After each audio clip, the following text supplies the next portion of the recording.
Hello everyone, it's me Sam, the Sport and Exercise Therapist here at Sheffield Sports Medicine, and for today's Therapy Thursday video we're going to be talking about the 3 stages of healing/injury.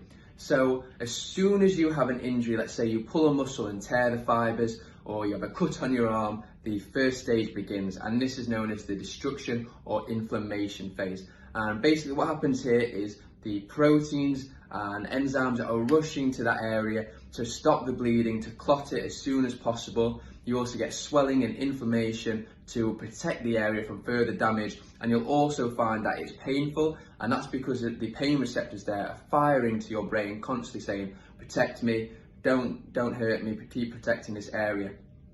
And this stage usually lasts for 3 days.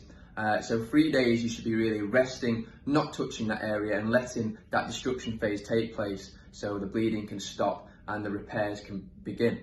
So that brings us on to the next stage, which is the repair phase.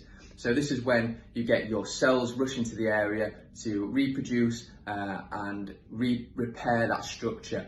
So you can often find collagen being formed here, and that's because that is scar tissue. So all that scar tissue is being put back together to try and make that structure as strong as it was before. So a good example of this is scabs. So this is a great example of what is happening. So if you get a cut and you have a scab, that is the repair phase doing its process, basically. And finally, the last stage is the remodelling stage. Now, this is where strength and conditioning should be implemented, especially with a muscle damage. So if you stretch those fibres, then this is where strength and conditioning should be implemented, because the body isn't perfect and the healing process can be a bit funny sometimes, and not often it doesn't heal as it should.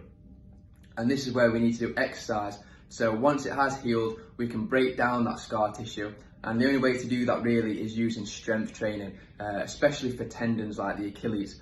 So what we need to do in that final stage is do that strength training, and this is where you'll be doing your rehab with your physios or whoever. And this stage is really important, because if you do your strength and conditioning while this stage is happening, you're more likely to have a better range of movement, less pain, and less chance of re-injuring that area. So when you are in this final stage, make sure you are doing your strength and conditioning, make sure you are moving, as it is vital.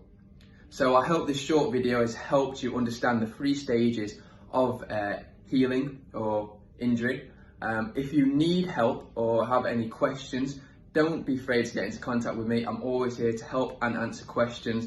And if you are interested in maybe doing some rehab that you need rehabbed, then just get into contact and I can give you the best advice and help you need. So thank you all so much again for tuning in. I really appreciate it. Take care now. Bye bye.